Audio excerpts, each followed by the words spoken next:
Hello everyone and welcome to our daily learning video for today. I'm so glad that you decided to join us. Oh, Sue's joining us too, but Sue, what happened to you? Did you hurt your arm? Oh, I'm so sorry, Sue. Well, maybe it's broken. I think we need to get an x-ray today so that you can feel better. Why don't you sit quietly on the carpet and we'll go get an x-ray. And you don't have to be afraid. We're going to learn all about x-rays today. X is for x-ray. So have a seat. You can learn all about an x-ray so you'll know it's nothing to worry about. It doesn't even hurt. Well, that is our letter for today, the letter X. And letter X looks like this. There's the uppercase and the lowercase x. Now, we're going to try to decorate the letter X, and I'm going to use bones, but I don't have real bones. So I'm going to use popsicle sticks instead. So let me just grab some popsicle sticks for us. I'm going to pretend that those are bones. So I'm just going to take some glue and put it on my letter X like this. And I just need 4 popsicle sticks.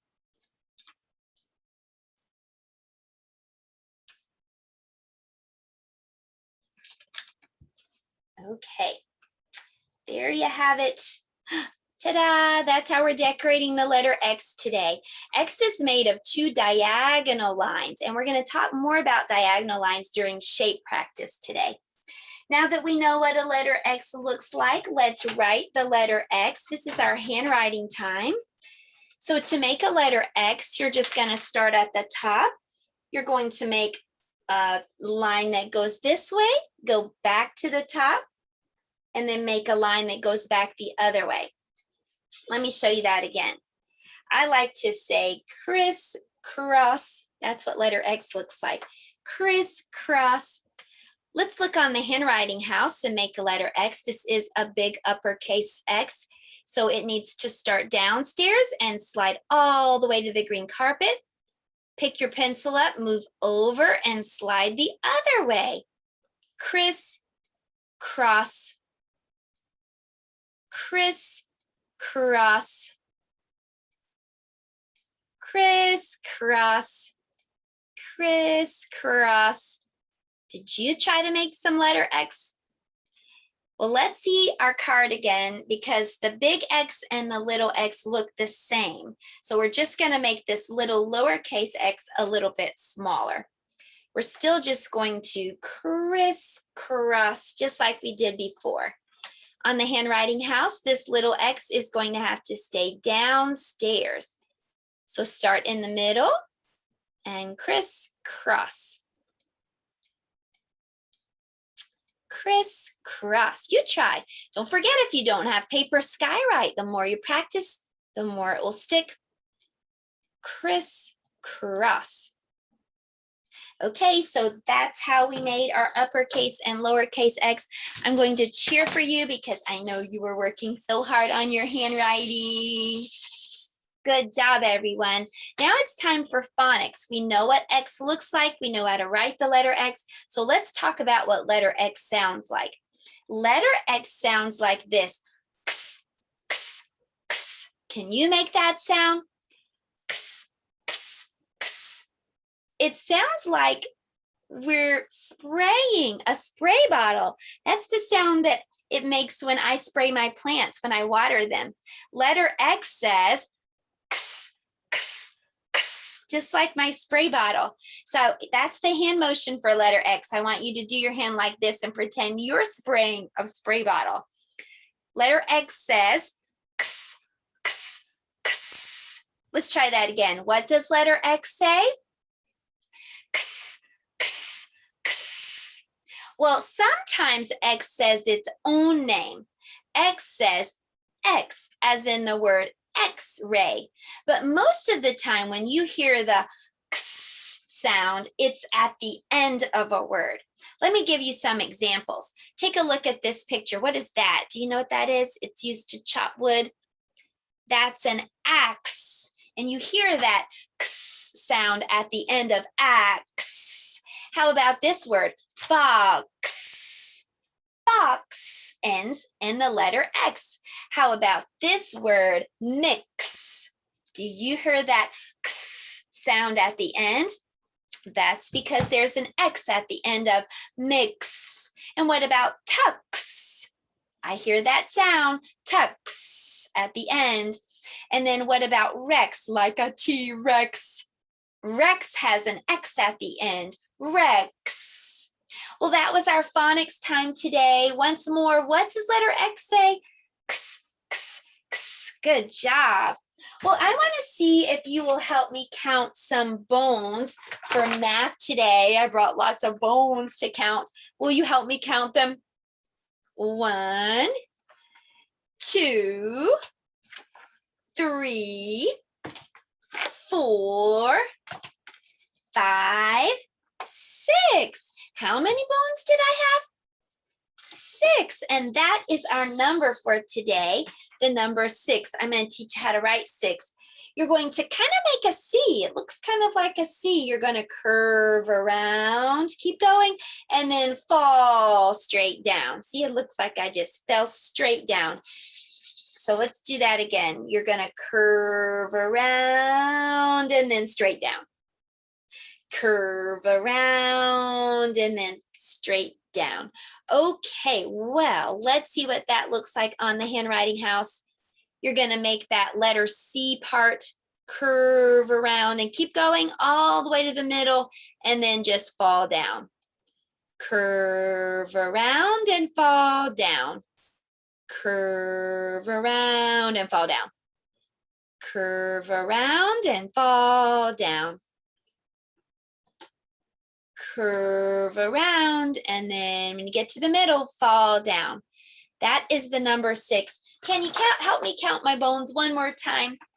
Okay, here we go. 1, 2, 3, 4, 5, 6. Well, you did a great job for math today, and now we're going to talk about our color for this week.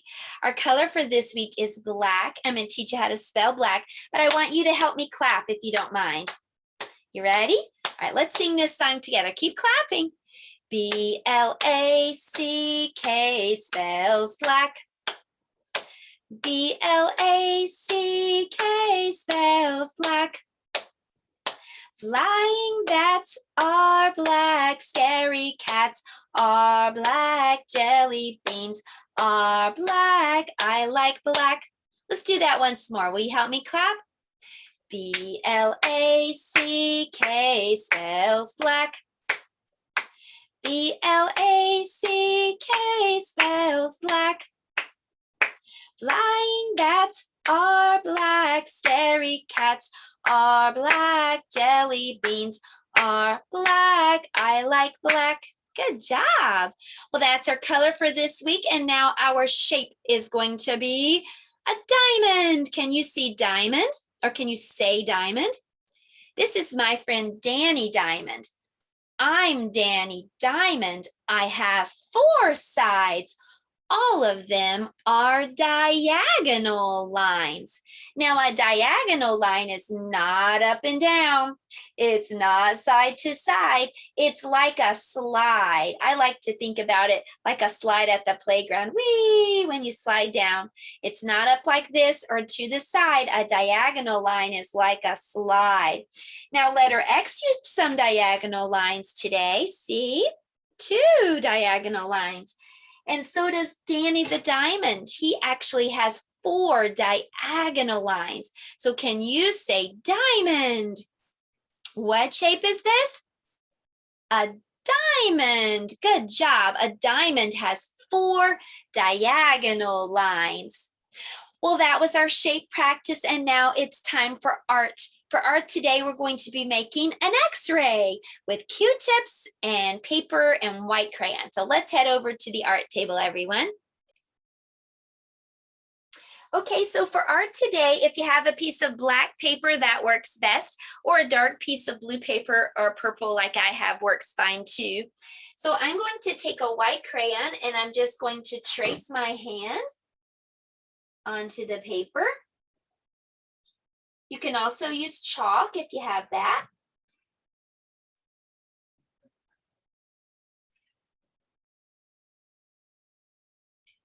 Okay, when you get your hand traced, you're going to be adding some bones. An x-ray is just a picture of your bones.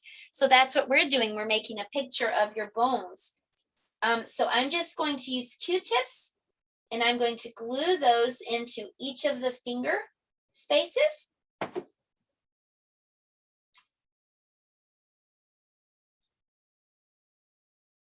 Okay. And then I'm going to glue two right down here.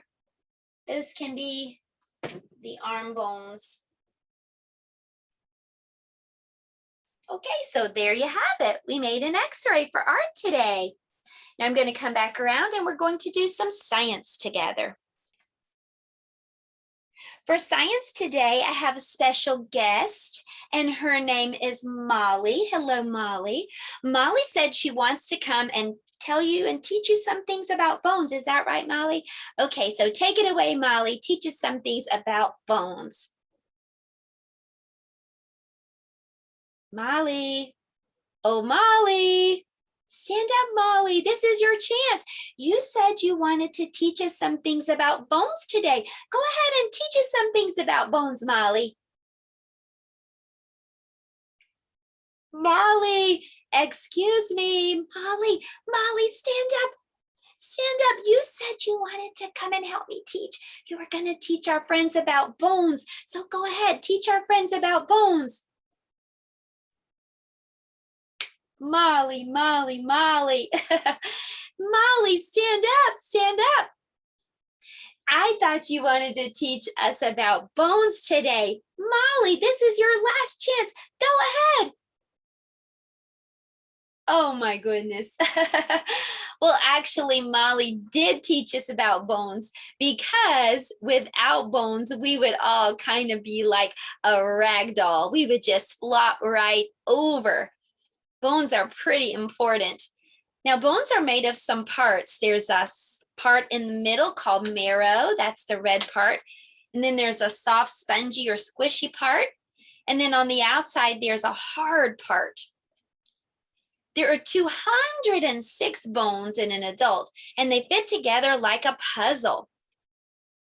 Now, you need more than just bones to be able to move and stand up and run. You need some muscles. And the muscles are connected to the bones using tendons. Now I want everybody to feel your head right here. Do you feel something hard in there? That's a bone. That's your skull.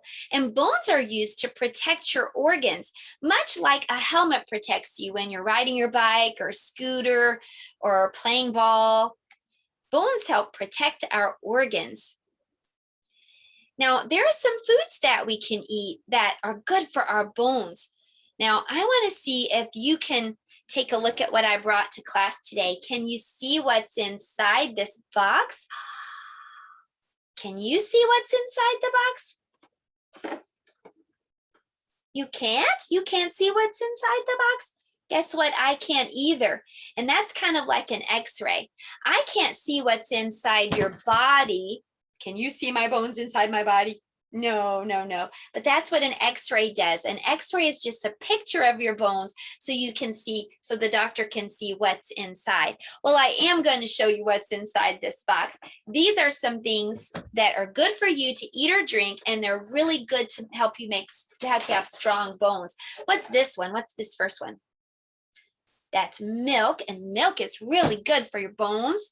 What's that? An apple. Fruits and vegetables are great for your bones. What's this? Cheese. That's string cheese. Cheese is great for your bones. Do you know what these are? Some goldfish. Goldfish has cheese and milk, which have calcium, which is great for your bones. And do you know what this is? That's yogurt. Also very good for your bones. Well, here's some other things. Here's some pictures of some things. Cheese and milk and yogurt, all good for your bones because they have calcium. Calcium is what your bones are made out of. And so when the more calcium you eat, the stronger your bones can be. Now, this is a picture. This is an x-ray. An x-ray is just a picture of your bones. In the first picture, you can see the bones look nice and healthy and strong. But in the second picture, you can see, uh-oh, that one of the bones is broken. Just as you couldn't see inside the box until I opened it, doctors can't see inside your hand or your body to know if you have a broken bone. That's why they use x-rays. Okay, now I'm going to take your picture, so say cheese. Did that hurt? Did it hurt when I took your picture? No, it doesn't hurt when someone takes your picture. And an x-ray is just a picture of your bones, and it doesn't hurt at all. Let's sing this little song together, okay?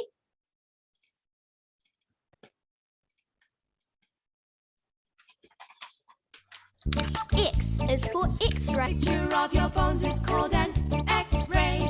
A picture of your bones is called an X-ray. One more time. A picture of your bones is called an X-ray. A picture of your bones is called an X-ray. Hey. So an x-ray is just a picture of your bones, and it doesn't hurt to get your picture made. We're going to read a story today about Curious George, and he has to get an x-ray. It's just a picture of the inside of you. So let's read this story together. Curious George Goes to the Hospital by Margaret and H.A. Ray. This is George. He lived with his friend, the man with the yellow hat. He was a good little monkey, but he was always curious. Today, George was curious about the big box on the man's desk. What could it be? George couldn't resist. He had to open it. It was full of funny little pieces of all sorts of shapes and colors. George took one out. It looked like a piece of candy. Maybe it was candy. Maybe he could eat it. George put the piece in his mouth, and before he knew it, he had swallowed it. A while later, the man with the yellow hat came home. "Why, George," he said, "I see you've already opened the box with the jigsaw puzzle. It was supposed to be a surprise for you. Well, let's go ahead and work on it." Finally, the puzzle was finished. Well, almost. One piece was missing. The man looked for it everywhere, but he could not find it. "That's strange," he said. "It's a brand new puzzle." "Well, it cannot be helped. Maybe we'll find it in the morning. Let's go to bed now, George." The next morning, George didn't feel so well. He had a tummy ache and didn't want to eat his breakfast. The man was worried. He went to the telephone and called Dr. Baker. "I'll be over as soon as I can," said the doctor. First, Dr. Baker looked down George's throat and felt his tummy. Then he took out his stethoscope and listened. "I'm not sure what's wrong," he said. "You better take George to the hospital and have an x-ray taken. I'll call them and let them know you're coming." "Don't worry, George," said the man when they were driving to the hospital. "You've been there before when you broke your leg. Remember how nice the doctors and nurses were?" George held his big rubber ball tight as they walked up the hospital steps. A nurse took them down a long hallway to a room where she gave George something to drink. "It helps the doctors see what's wrong with you inside," she said to George.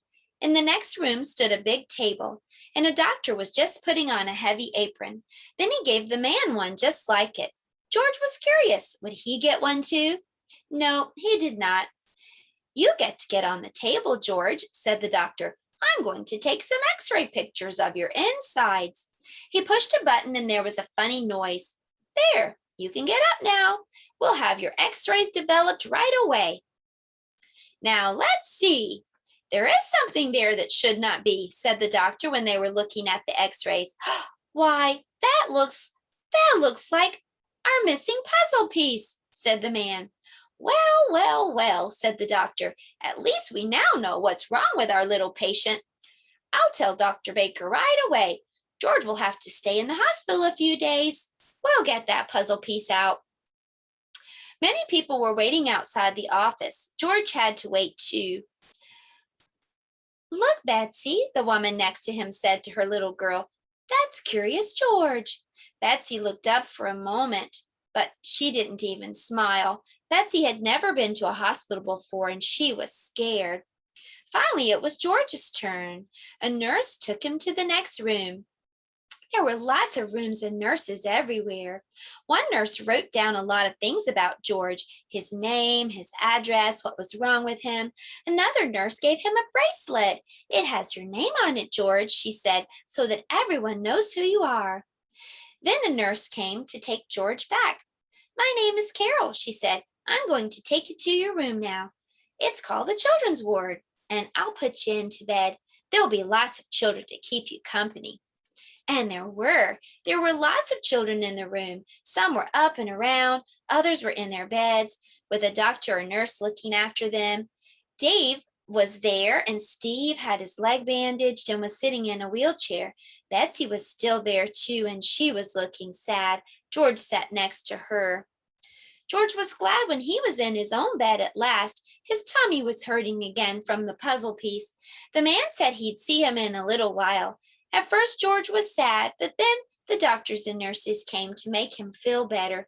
George was able to rest and get comfortable. The next day, just as he promised, the man with the yellow hat was back, and they wheeled George into another room where they would take the puzzle piece out of his tummy and make him feel better. George relaxed and went fast asleep.